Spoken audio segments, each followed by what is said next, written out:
Rieccoci qua in studio. Allora, insomma, Riva, cosa diciamo? C'è un'altra tematica all'ordine del giorno? Possiamo commentare Ah, rapidamente beh, il nostro volentieri, amico? assolutamente. Allora, ha fatto due panini all'italiana. Noi tendiamo sempre di più ad associare il panino con l'hamburger, che è un'altra cosa. Questi sono panini all'italiana e quindi chapeau. Il nostro amico ha gestito una fase critica del fuori casa, che è quella del mezzogiorno, In perché cui le si mangiano motivazioni per mangiare fuori casa schifezze.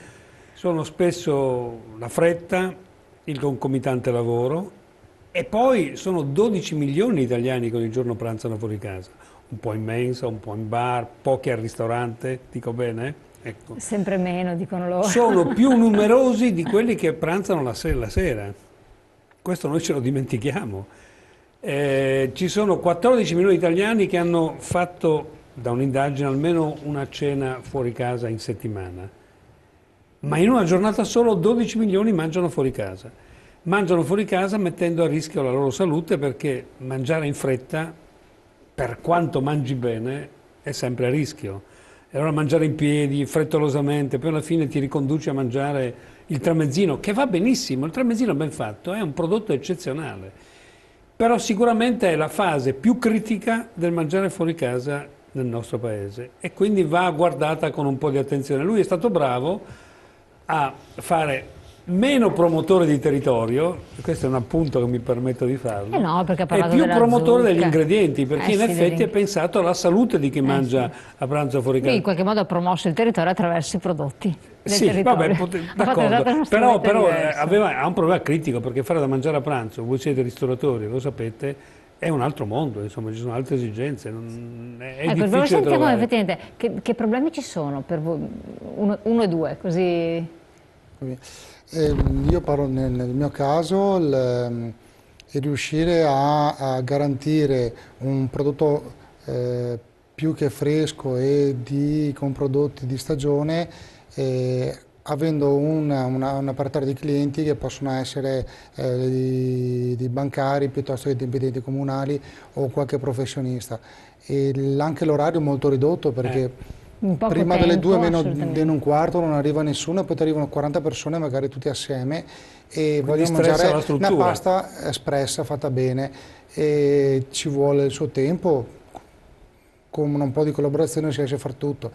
Eh, Però il garantire sempre un prodotto non è sempre facile e far capire anche ai clienti che purtroppo la pasta ha bisogno dei suoi tempi, un prodotto qualitativo ha bisogno delle proprie tempistiche anche per essere servito e mescere anche un bicchiere di vino, una bottiglia di birra, cioè qualsiasi cosa ha bisogno anche dei suoi tempi. Io vedo questa come, Come elemento come di elemento, sì. criticità. Ecco, e per i panini, aspetta, mi è affiorata un'idea che hanno realizzato in Toscana per fare il panino salutistico, tra virgolette, che non vuol dire il medicinale. Ecco, cercare di evitare l'abbinamento di prodotti di carne derivati dal latte, l'abbinamento, cioè bisogna mangiare un unico prodotto arricchito da verdure.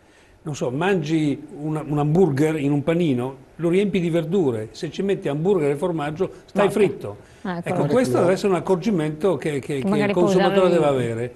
Quindi semplificare. E lui ha fatto dei panini sostanzialmente semplici perché li ha arricchiti della zucca da una parte, di verdura, mi pare anche ha rispettato diciamo, delle condizioni igienico-salutistiche di cui oggi tutti abbiamo bisogno, io in particolare che sono sovrappeso. Vabbè, chiuso. Possiamo dedicare una puntata a questo perché ne abbiamo da dire fino a domani se vogliamo. Diciamo che il problema per il mezzogiorno sicuramente è il tempo limitato, come diceva il mio collega giustamente, e far capire che la qualità ha un costo. Anche questo è un aspetto fondamentale sicuramente perché noi puntiamo tantissimo sui prodotti stagionali e locali e si deve fornire una varietà di menù ogni giorno diverso perché c'è lo stesso professionista che magari viene 5 volte in una settimana e quindi serve comunque un ricambio continuo, un'offerta sempre molto ampia e questo implica tempo, implica costi e tutto va di conseguenza. Ed è più difficile. E la ristorazione in pratica negli ultimi 10 anni è stata costretta ad abdicare al pranzo a favore dei bar. Altra complessità della vicenda, perché uno deve mangiare in 20 minuti, questo, in 20 minuti non puoi fare un piatto di pasta come Dio comanda. No, è impossibile, no. è impossibile. Tra ordinazione... Volendo si può. Sì, Io ho da capito. anni ho studiato una piccola cosa, perché sicuramente come la mia collega ha clienti fissi abitudinali, i quali non costa niente telefonare, dice oggi siamo in 6, ci fai per favore 2 spaghetti con le vongole per tutti, e quindi Allora sì, uno si certo, organizza certo. e dice sa che arrivano all'1:05, per l'1:10 alla pasta in benissimo. uno riesce anche volendo con un po' di astuzia a servire un prodotto qualitatevole, spadellato, fatto come si deve, con un prodotto stagionale. Naturalmente ha un costo, e questo ha un costo perché vuol dire che in cucina ci sono persone qualificate, attrezzature, ai costi fissi altissimi. Questo non si può fare, altri costi fuori. La tempistica dei bar io la vedo più che altro nella possibilità di comunque sostituire il ristorante con costi e meno manodopera. e manodopera. Ma anche l'offerta è diversa, l'offerta no? Cioè, ti diversa. fanno le insalate, bene, fanno i panini. Il piatto riscaldato. Probabilmente preparati molto prima, nel senso sono che due mondi sono due diversi, servizi basta diversi. saperlo, essere trasparenti nei confronti del Esatto. consumatore. Quindi c'è spazio per tutti, tutti devono però essere molto professionali. Ecco. Sicuramente. Assolutamente. Allora c'è Allora, i costi un'indagine di sono alti, Confcommercio. i costi sono alti anche perché c'è un problema di Esatto. tasse che sono altrettanto continue, alte e pressanti. Perfetto, allora, No? parliamo di tributi locali e di tributi centrali. Dal 95 al 2000, a oggi i tributi centrali sono aumentati del 170%, quindi si sono praticamente più che raddoppiati. No, del 70 non si sono raddoppiati, quindi sono aumentati, erano 100 nel 95, nel 2015 sono 170, più 70 in percentuale. Quelli locali, udite udite, erano 100, sono diventati 365. Sono aumentati 3 volte e mezzo. Allora, noi abbiamo voluto il federalismo fiscale e qui sembra una contraddizione in termini. Scusa, hai voluto il federalismo fiscale per spendere di più. Poi, in termini di tassazione, giorni fa ho rivisto con un ristoratore la dichiarazione dei redditi, per caso ha rimesso a posto le carte degli ultimi anni 80. Si era asciugata col 24%. Quant'è adesso l'aliquota che deve pagare un imprenditore? Sono oltre 50, giusto? Allora, poi chiediamoci, i servizi al cittadino, perché le tasse servono a questo, no? Sono migliorati in 15 anni? Io non credo, io non ne percepisco. Ecco, allora, questo sistema è pericoloso. Adesso, diciamo, abbiamo appena approvato a livello italiano la legge di stabilità, che ha previsto tagli, forse presunti, non reali. Ma cosa farà un sindaco? Cosa farà un governatore? Tra l'altro, da un'analisi che abbiamo concluso come Confcommercio Veneto, abbiamo visto che sia le regioni, lo dico a 2 imprenditori, sia i comuni hanno le entrate. Ma sapete qual è l'entrata più forte che hanno sia la regione che il comune? L'IVA, la parte dell'IVA. Cioè vuol dire che se non funziona l'economia, se non mettono in condizione l'economia di funzionare, hanno meno entrate. Allora è veramente è da matti. Cioè, bisogna abbassare le tasse in Italia. Se non si abbassano le tasse noi non usciremo più da questa crisi. Cosa ne dite voi?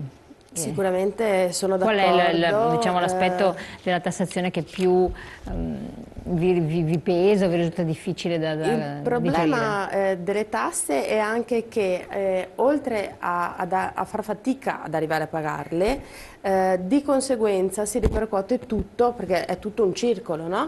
E quindi di conseguenza diminuisce anche il potere di acquisto. E quindi se poi non si, come diceva il dottor Sommariva, non si traduce in maggiori servizi, ci troviamo di fronte a uno Stato esattore che però non dà dall'altra parte. Ed è questo il problema principale. Non posso che collegarmi a lei, perché pane e cerci introducevano i romani ancora qualche migliaio di anni fa, quindi bisogna anche dare per ricevere. non Quindi è la voi possibilità. come imprenditori non vi sentite gratificati? No, assolutamente no, non possiamo dirlo, perché comunque dalla differenziata che dopo vai a pagare migliaia di euro all'anno, e comunque alla fine un ristorante, l'umido si ricicla, il vetro lo butti nel bidone del vetro e lo ricicli, cioè, E non avete degli sgravi, ritornando al discorso di prima che si diceva anche fuori onda. E poi ecco una cosa, perché ci stanno, credo, Velocissimo, vedendo siamo i in chiusura. cittadini, no? Cioè, quando si parla di IVA non è un problema delle imprese, perché l'IVA alla fine la paghiamo noi cittadini. Cioè un caffè certo, lo sappiamo costa benissimo. €1, €1,10, €1,20 perché dentro ha l'IVA. Poi l'esercente fa l'esattore, deve prendere questa IVA che il cittadino paga nel prezzo del caffè, deve compensarla con le spese che ha sostenuto in IVA per acquistare il prodotto e poi la deve dare allo Stato. Quindi alla fine, se c'è meno IVA, vuol dire che i cittadini consumano di meno perché hanno meno soldi e che i commercianti devono dare più soldi di quanto ne incassano, e il meccanismo non funziona. Se lo Stato non riduce le tasse, noi non possiamo partire, e deve fare un piano serio di dire 1 punto, 2 punti, 0 punti, ma lo deve dire, non l'ha mai detto. Chiarissimo, chiudiamo anche questo capitolo con questa triste versante che comunque delle attività produttive. Ringraziamo i nostri ospiti, i nostri giovani imprenditori e chef naturalmente, ringraziamo Edison Mariva, Commercio Veneto, e voi di averci seguito. Alla prossima puntata con un altro approfondimento, altri temi sempre di attualità e un'altra ricetta.